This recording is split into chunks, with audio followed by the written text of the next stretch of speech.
El Señor les bendiga en esta hermosa hora. Vamos a estar compartiendo la poderosa palabra de Dios, como es de costumbre. Vamos a estar hablando hoy sobre el capítulo 4 de Segunda de Timoteo, donde vamos a encontrar muchas cosas interesantes, detalles que generalmente cuando estamos leyendo la Escritura no tenemos en cuenta, pero que no porque no lo tengamos en cuenta deja de ser importante. Vamos a estar viendo el significado de las palabras, estar profundizando en el texto bíblico y a la vez vamos a estar haciendo una comparación con lo que se vivió en el antiguo pacto para comprender más lo que el Señor nos quiere decir en su hermosa y bendita palabra. Quiero que abran sus Biblias, busquen sus Biblias, tengan papel y lápiz. Es importante que cada vez que yo les comparta un tema, ustedes traten de investigar, profundizar. No me crean a mí, crean lo que dice la palabra de Dios, porque muchas veces escuchamos las predicaciones, escuchamos los comentarios que hacemos sobre los textos, pero nosotros a veces somos oidores olvidadizos, porque la mente no alcanza a retener por muchos problemas, muchas dificultades que hay en nuestras vidas. De pronto se nos olvidan y es importante ir anotando para tener en cuenta en un momento determinante de nuestras vidas lo que el escritor sagrado nos dijo para fortalecer nuestra alma, nuestro espíritu y concentrarnos más en lo que dice la palabra del Señor. Vamos a ver lo que dice la palabra en Segunda de Timoteo, capítulo 4. Vamos a buscarlo aquí en la versión Pesita. Versión Pesita. Segunda de Timoteo, gloria al Señor, capítulo 4, del verso del 1 al 5, vamos a estar viendo lo que dice la poderosa palabra de Dios. Dice, te encargo en la presencia de Dios y de nuestro Señor Jesucristo, que ha de juzgar a los vivos y a los muertos en la manifestación de su reino. Dice aquí, proclama la palabra y persiste diligentemente a tiempo y fuera de tiempo. Amonesta y reprende con toda paciencia e instrucción, porque vendrán tiempos en que no prestarán atención a la sana doctrina, sino que teniendo comezón de oír, amontonarán para sí maestros conforme a sus propias pasiones y apartarán de la verdad su oído y se volverán a los mitos. Pero tú, sé diligente en todas las cosas y soporta las adversidades, haz labor de evangelista, cumple tu ministerio. Eso dice en la versión Pesita, y vamos a concentrarnos aquí en la versión de 1602, Reina Valera 1602.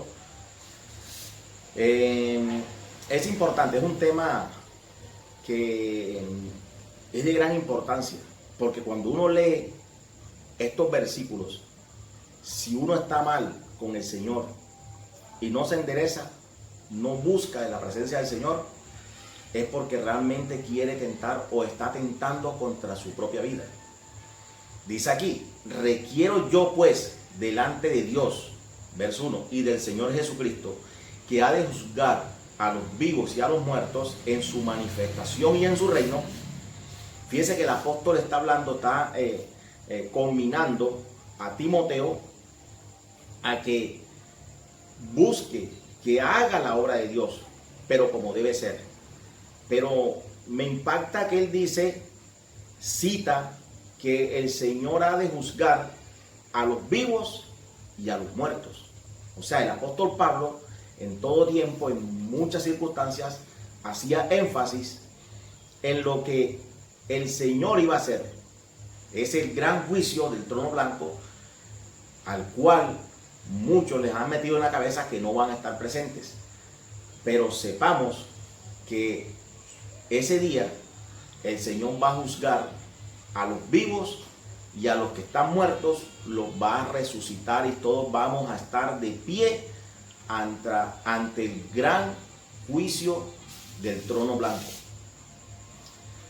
No sé qué teología te han enseñado, qué pensamiento te han incluido en tu cabeza, Pero aquí el apóstol Pablo dice: te encarezco delante de Dios y del Señor Jesucristo, que juzgará a los vivos y a los muertos en su manifestación y en su reino, que prediques la palabra, que instes a tiempo y fuera de tiempo, convence, reprende, exhorta con toda paciencia y doctrina. Me impacta que el apóstol le dice a Timoteo, y por implicación nos dice a nosotros, porque allí le está hablando a su discípulo Timoteo, pero al mismo tiempo nos está hablando a nosotros, porque a nosotros también nos corresponde hacer la obra de Dios, pero hacerla bien. Y fíjense que el apóstol Pablo le dice a Timoteo que predique la palabra de Dios. Cuando el apóstol Pablo está hablando de la palabra, no está hablando de el Nuevo Testamento, de sus cartas apostólicas, de los evangelios, porque en ese momento no estaban escritos. Le está diciendo a Timoteo que predique el Antiguo Testamento, que muchos llaman. Es decir, el Antiguo Testamento que muchos hoy en día rechazan y que no lo quieren usar en sus predicaciones, era el que el apóstol Pablo y los primeros apóstoles utilizaron para hablar de Jesucristo. El Antiguo Testamento sigue tan vigente como cualquier libro o carta del Nuevo Testamento. No comprendo por qué hay muchos que desechan las Sagradas Escrituras y tienen una Biblia mocha, una Biblia incompleta, porque solamente predican del Nuevo Testamento, siendo que el fundamento de todo lo que está en el Nuevo Testamento es el Antiguo Testamento. Y por eso el apóstol le dice: predica la palabra. Y esto que es muy importante, que instes a tiempo y fuera de tiempo. Esa palabra instar significa estar presente, al lado, encima, acudir. El apóstol le está diciendo a Timoteo que debe estar presente, debe estar pendiente de sus servidores, de sus consiervos, en hacer la obra de Dios. Pero vemos que muchos hoy en día no quieren estar presentes, no quieren estar encima de las cosas de Dios, sino que se toman una temporada de vacaciones, a los ayunos no van los líderes de la iglesia, le dejan todo a sus discípulos para que ellos sean los que asistan al ayuno, para que sean los que estén en las vigilias, mientras ellos se pasan paseando en sus carros con sus esposas y su familia. El apóstol le dice a Timoteo que debe estar presente en cada momento, a tiempo y fuera de tiempo. O sea que el tiempo de nosotros es de Dios y por ende debemos estar participando de todo lo que tenga que ver con las cosas del reino, con las cosas del Señor, a tiempo y fuera de tiempo. Y también significa esa palabra acudir. O sea que nosotros como siervos de Dios debemos acudir a los momentos donde se va a exponer la Escritura, a donde vamos a enseñar la palabra. Y me impacta que el apóstol le dice a Timoteo que predique la palabra. ¿Por qué? Y eso debemos tenerlo en cuenta nosotros, porque hoy en día la palabra de Dios escasea.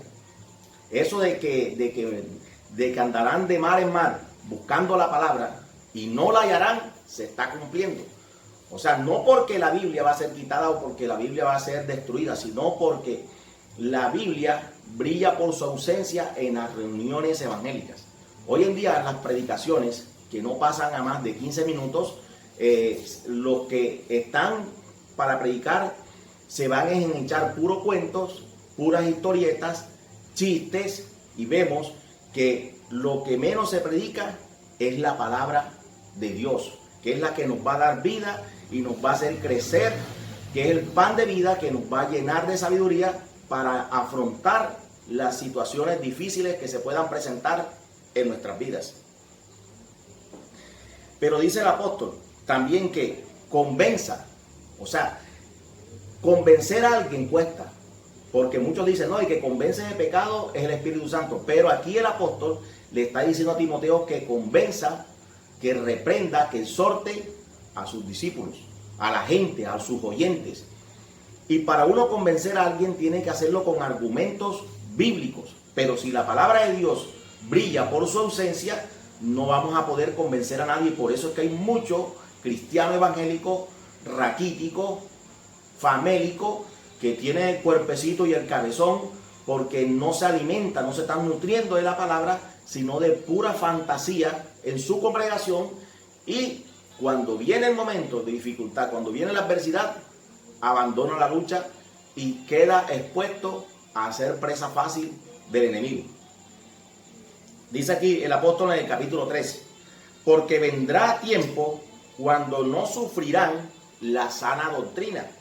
Ese sufrirán es que la gente no va a soportar, decía el apóstol en aquel momento, no iba a soportar la sana doctrina, no iba a soportar que le hablaran de santidad, que le hablaran del pecado, que lo amonestaran en la mala conducta que está llevando.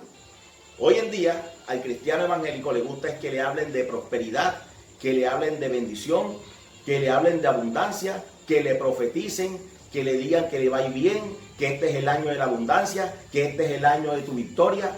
Pero cuando se le dice que debe abandonar el pecado para que Dios cumpla su palabra, su propósito en él, se molesta y no quiere saber más nada de las cosas de Dios. Y como hay líderes que no se nutren de la palabra, no tienen nada que darle al pueblo, y por eso se encargan de mantenerlos allí en una situación, en un sofisma de distracción, de domingo a domingo, van y vienen, y no se están nutriendo con las sagradas escrituras. Dice aquí, sino que teniendo comezón de oír, se amontonarán maestros conforme a sus propias concupiscencias. La palabra concupiscencia es cualquier tipo de deseo, que por lo general ese deseo es para lo malo. Pero en este término, en este contexto, está hablando de cualquier tipo de deseo. Dice que cuando en las congregaciones habrán personas que tendrán comezón de oír y se amontonarán maestros que les hablen, porque les digan lo que ellos quieren escuchar, porque tienen comezón de oír. Por eso es que hay pastores que analizan psicológicamente a sus miembros, y hay muchos que preguntan, ¿qué predicador quiere que les traiga para este aniversario? Entonces muchos dicen, tráigame a Yesenia Ten, porque esa sí profetiza, y esa cuando le toca a uno y le dice toda la verdad. O tráigame el predicador aquel que cuando comienza a decirle a uno, a adivinarle las cosas. Pero lo que menos exigen es que les enseñen un texto bíblico, que les enseñen la palabra de Dios, porque tienen comezón de oír. Y como ellos tienen comezón de oír, sus líderes, sus pastores, le traen gente que los entretenga de domingo a domingo, que les profeticen cosas halagüeñas, que estén adulándolos cada vez que van, para que ellos se mantengan allí en la congregación. Pero el apóstol Pablo nos está diciendo en este texto a nosotros que debemos evitar, o sea, echar a un lado nuestros deseos, no lo que queremos oír, sino lo que dice la Escritura. Gente que tiene comezón de oír, ganas de que le digan cosas para justificar su pecado. ¿O ustedes qué creen? A una persona que le guste el licor, que le guste la fiesta, ella se va a buscar un predicador que hable sobre el tema y que le diga que puede tomar. ¿O acaso ustedes no han visto a algunos que les gusta el ron decir que ellos lo hacen porque nuestro Señor Jesucristo convirtió el agua en vino? ¿Por qué? Porque les gusta justificar su pecado con textos bíblicos fuera de contexto para seguir haciendo su maldad. El que está separado, el que está a punto de divorciarse de su esposa, va a buscar un predicador que esté divorciado y que le diga que divorciarse no es malo. O sea, como tienen comezón, ganas de escuchar lo que ellos quieren hacer para justificar su pecado, se van a buscar un predicador, se van a buscar a alguien que les diga o que lo consienta en lo que está haciendo, aunque sea malo. Pero nosotros, los que conocemos la Escritura, no tenemos por qué hacer eso. Aquí nos habla la palabra de Dios en Primera de Reyes, capítulo 22. Nos narra que el rey Acab iba para la guerra con el rey Josafat. Pero resulta que el rey Acab es el tipo de cristiano hoy en día que le gusta tener su séquito de predicadores que le digan lo que ellos quieren escuchar. Este hombre tenía 400 profetas que le hablaban cosas que él quería oír. Pero cuando el rey Josafat le dice que busque un verdadero profeta, que quieren consultar a Dios, él dice, hay uno aquí que dice la verdad, pero yo no gusto de él, no me gusta, porque él siempre me dice cosas que no me agradan. Y así están hoy en día. Vaya usted, predique la verdad para que vea usted que lo echan a un lado. ¿O acaso cree usted que muchos están contentos cuando yo toco estos temas? No, porque hay gente que se molesta cuando uno le está predicando la verdad, cuando uno está exponiendo la escritura como Dios lo ordenó, como nuestro Señor Jesucristo nos envió a predicar su evangelio y a salvar las almas, a ser discípulos. ¿Para qué? Para que se salven y para que tengan vida eterna. Entonces, vemos que el rey Acab tenía su séquito de profetas que le hablaban lo que él quería escuchar. Y él pensaba que estaba bien. Y así muchos cristianos hoy en día van a su iglesia y como les están profetizando que les va a ir bien aunque estén en pecado, que van a tener lo que ellos piden aunque estén en pecado, que le profetizan cosas que no están ni en la Biblia, que no los conlleva a buscar de Dios, a estar en santidad, y ellos creen que estando en su pecado van a obtener la bendición de Dios. Y como a ellos les gusta eso, el profeta, el que está predicando, se da cuenta que es lo que le agrada al pueblo y le dice lo que ellos quieren escuchar.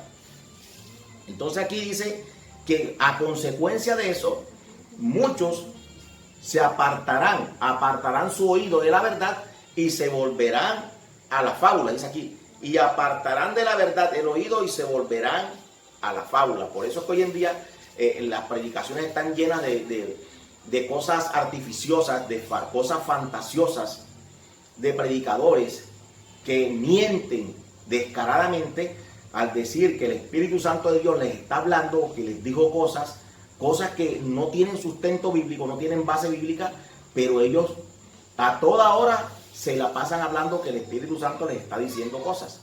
Y no niego que Dios pueda hablar, que Dios puede hablar y que el Espíritu Santo nos habla. Pero a una persona que el Espíritu Santo de Dios le hable de la manera como ellos dicen que le hablan, esa persona debería estar en santidad. Y lo que menos tienen ese tipo de personas es santidad. He escuchado personas que dicen que no duermen de noche porque el Espíritu Santo les está hablando de noche y no los deja dormir. Que tienen inquietud porque Dios no los deja dormir. O sea, Dios nos trae paz. Él nos comisionó, nos dejó escrito en su palabra lo que teníamos que hacer. Y cuando vamos a consultar algo, vamos a mirar algo, tenemos que consultarlo en la palabra.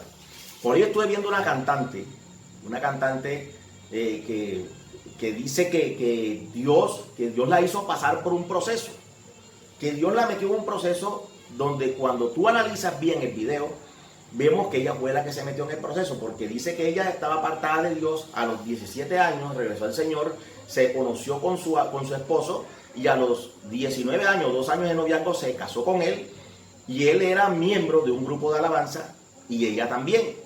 Y sabemos, los que estamos en el ámbito evangélico, que los que participan de los grupos de alabanza no son gente que tienen empleo, la mayoría están desempleados y no tienen empleo y se dedican a servirle al Señor. Y como peor, no le dan una ayuda en su iglesia, no les colaboran, ese tipo de hermanos pasan bastante necesidad. Entonces, si se casaron ellos sin consultar a Dios, sin primero mirar que él no tenía empleo, que primero tenía que buscarse un empleo y organizarse bien, ella se metió con él, entraron en el proceso de pasar necesidades y ella dice descaradamente que fue Dios el que la metió, siendo que fue ella misma quien se metió en ese problema. Cuando ella dice que estuvo en el proceso y que Dios le dio esa canción, la canción dice que le quiten todo, que le falte todo, porque es que a veces cantamos y decimos cosas que no vamos a ser capaces de hacer llegado el momento. Hay canciones que realmente, aunque nosotros cantemos muy bonito o queramos que así sea, si nos llega el momento de dificultad, el momento de prueba, yo estoy seguro que más de uno no va a hacer lo que dice en la canción. Hay unas personas que hablan por hablar. Dicen cosas que, llegado el momento, no lo van a hacer. Entonces aquí dice, y apartarán de la verdad del oído y se volverán a las fábulas. Pero tú, sé sobrio en todo, soporta las aflicciones, haz obra de evangelista, cumple tu ministerio. O sea, nosotros tenemos que ser personas sobrias. No dejarnos llevar por cualquier viento de doctrina, por cualquier cuento que venga por ahí, predicadores que traen nuevas doctrinas, nuevas enseñanzas cada día. Iglesias que el predicador sale para los Estados Unidos y cuando vio algo raro por allá, no doctrina, sino un movimiento, una corriente filosófica, la trae a su iglesia y la implanta. Pero entonces esa corriente filosófica le tiene más importancia en esa iglesia que lo que dice la palabra de Dios. Entonces cuando uno, como maestro de la palabra, le quiere decir a esa persona que lo que se está haciendo es antibíblico, entonces lo tratan a uno de carnal, porque para algunos el predicar la palabra como está escrita es carnalidad. Ellos simplemente aducen que lo que están predicando se los dio el Espíritu Santo, y por eso que hay muchos predicadores que no predican la palabra, sino que llegan a la iglesia, abren la Biblia y comienzan a imaginarse cosas y comienzan a decirle al pueblo cosas que supuestamente Dios le está revelando, siendo que lo que Dios iba a revelar ya lo reveló. Lo que se necesitaba revelar ya está revelado. Por lo tanto, cuando cojamos la palabra, más bien busquemos un buen diccionario, busquemos herramientas bíblicas, los significados de las palabras, porque la Biblia fue escrita en otro idioma y tenemos que buscar el significado de esas palabras para poder entender, para poder comprender lo que el escritor sagrado nos quiere decir.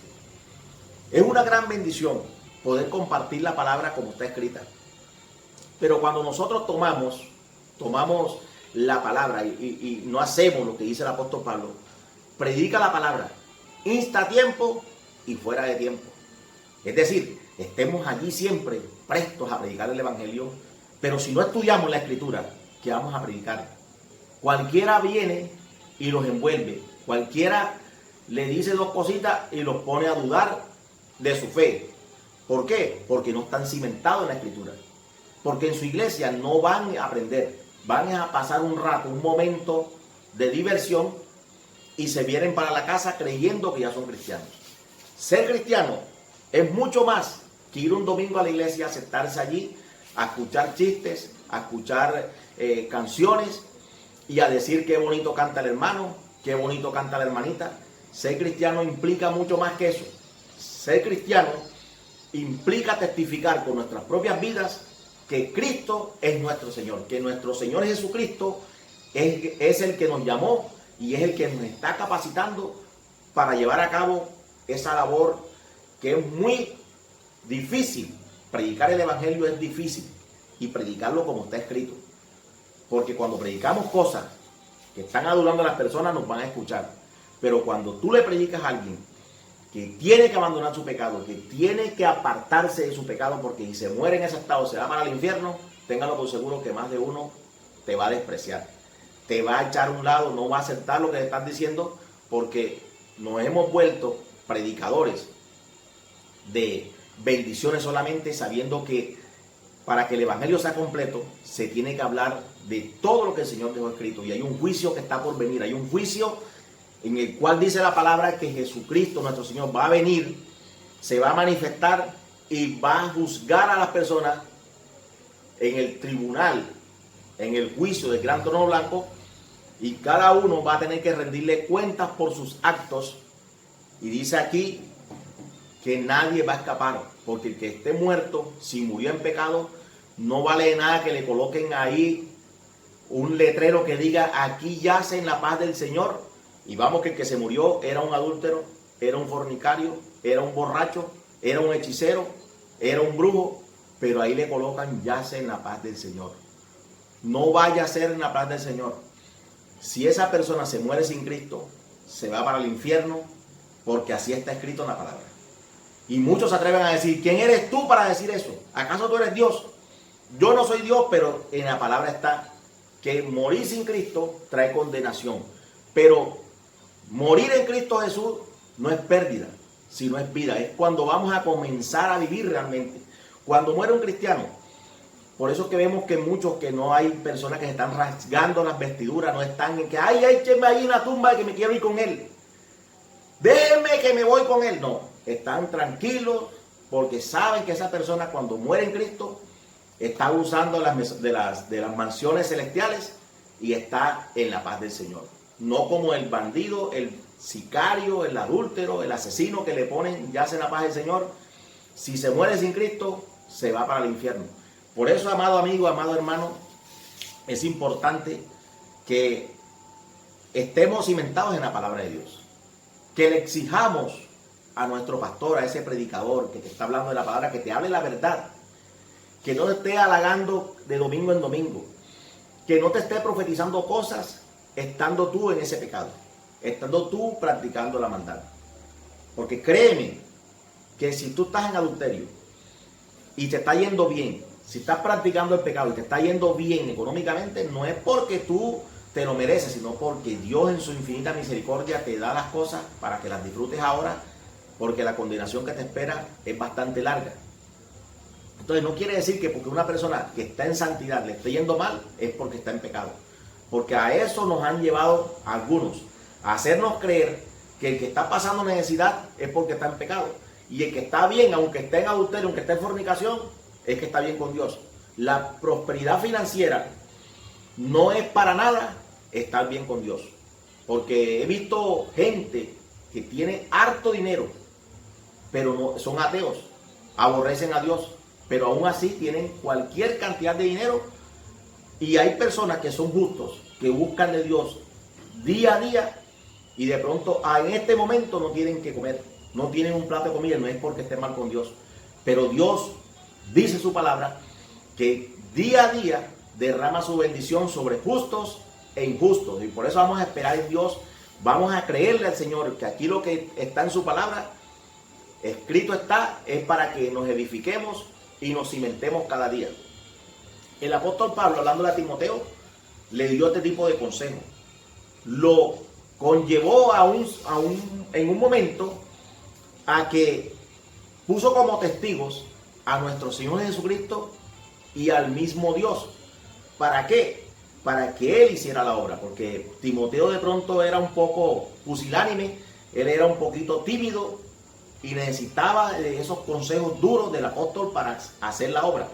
Entonces, yo sé que hay muchos de nosotros que tenemos ciertos temores de predicar el evangelio como está, porque creemos que si predicamos la palabra nos van a rechazar. Tenemos temor que nos rechacen, que digan que no sabemos predicar, pero no importa, porque a mí, por ejemplo, no me interesa que digan que no sé predicar. A mí lo que me interesa es que el conocimiento que el Señor me ha dado de su palabra, yo se lo pueda transmitir por cualquier medio, y que si algún día yo parto de esta tierra, le quede esto aquí para que sean edificados y busquen del Señor cada día. Entonces, mi querido amigo, mi querido hermano, amado pastor que estás allí, que yo sé que me estás escuchando, dedícate más a la obra de Dios. No te apartes tanto. No trates de visitar a las personas por WhatsApp o por las redes sociales. Haz presencia en los lugares. Está encima de las personas. Búscalo y habla con ellos. Visita a tus ovejas. Dedícate a hacerles visita también, porque las ovejas necesitan cuidado. Ese cuento y que el pastor no quiere visitar porque el chisme, que nada. Visita a sus ovejas. Tenga cuidado de su rebaño. El rebaño que el Señor le puso en sus manos es para que lo cuide. Las ovejas no se cuidan solas. Necesitan de un pastor que las guíe, que les dé alimento sólido.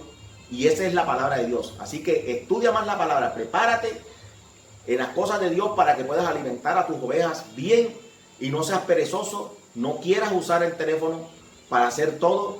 No quieras saludar a la gente en el día de su cumpleaños por teléfono. Acércate a su casa, dale un abrazo. Hay momentos que hay personas que necesitan un abrazo, que necesitan la presencia de su pastor en el lugar. Pero hay muchos que se dedicaron a visitar por teléfono y a enviar un puro WhatsApp. El WhatsApp no puede sustituir tu presencia en un lugar.